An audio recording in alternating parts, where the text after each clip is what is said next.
हे सद्गुरू फ्रेंड्स, आपण आज मसाला कोबी बनवणार आहोत। यासाठी आपल्याला कोबी पाव किलोचा आकार मी घेतलेला आहे आणि याला खूप बारीक चिरून घेतलेला आहे। यामध्ये मी टोमॅटो पण घेणार आहे टाकण्यासाठी, लसूण घेतलेले आहे, मीठ टाकून मी बारीक करणार आहे।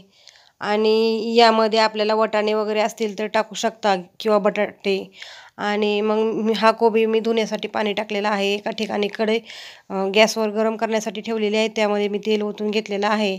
जिरं टाकून घेणार आहे, मोहरी टाकून घेणार आहे, कढीपत्ता पण टाकून घेणार आहे। आपलं जिरं चांगलं भाजलेलं आहे। यामध्ये लसूण टाकून घ्या। लसूण पण आपल्याला चांगला परतून घेणार आहोत आपण। आता तुमच्याकडे कढीपत्ता असला तर तुम्ही कढीपत्ता टाकून घ्या, वाटाणे वगैरे। आता अशा पद्धतीने आपण लसूण सगळा भाजून घेणार आहोत, याला गोल्डन हलका कलर येऊपर्यंत। आणि मग यामध्ये आपल्याला टोमॅटो टाकून घ्यायचा आहे आणि असा मी टोमॅटो पण घेतलेला आहे यामध्ये घालून। आता याला आपण मस्त फ्राय करून घेणार आहोत, म्हणजे यामधलं सगळं असं ही झालं पाहिजे, मेल्ट झाला पाहिजे तेलामध्ये। आणि आता आपला टोमॅटो असं चांगला परतत आहे, तोपर्यंत तुम्ही एक सबस्क्राईब करून टाका आणि लाईक पण करा।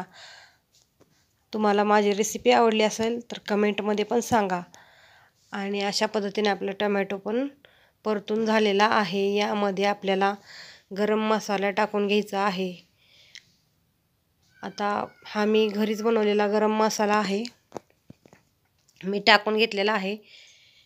आणि माझे आणखीनही बाकीचे सगळे उत्तमातले उत्तम व्हिडिओ आहे, तुम्ही बघू शकता। 15 मिनिटात शेंगा फोडणे वगैरे, मी आता हा घरीच बनवलेला पण इसूर टाकून घेतलेला आहे अशा पद्धतीने। आणि मीठ पण टाकायचं आहे आपल्याला चवीनुसार। आणि आता आपल्याला हे सगळं तेलात परतून घ्यायचं आहे। अशा पद्धतीने आपण तेलात परतून घेतलेले आहे। माझे नवनवीन व्हिडिओ तुम्हाला मिळण्यासाठी तुम्ही बेल आयकॉनची घंटी वाजवायला विसरू नका, म्हणजे सगळे व्हिडिओ तुमच्यापर्यंत पोहोचून जातील। आपण आता कोबी धुतलेला यामध्ये टाकून घेऊ। अशा पद्धतीने मी सगळा धुतलेला कोबी यामध्ये टाकून घेतलेला आहे। आता हा आपल्याला सगळा मसाला सगळा हलवून घ्यायचा आहे, म्हणजे टोमॅटो सगळा मसाला वगैरे सगळा असं मिक्स होईल। आणि मग याच्यावरती आपल्याला हलवून झाकण ठेवायचं आहे आणि वाफ काढून घ्यायची आहे। तुम्ही बघू शकता आपलं सगळं हलवून झालेलं आहे कोबू अशा पद्धतीने। आणि अशा पद्धतीने मी सगळं हलवून घेतलेलं आहे। आता यावर मी ताट झाकणार आहे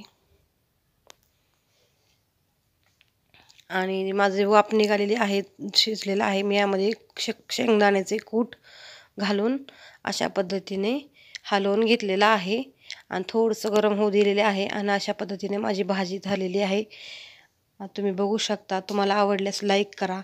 थँक्यू। माझा व्हिडिओ बघितल्याबद्दल आभार तुमचे।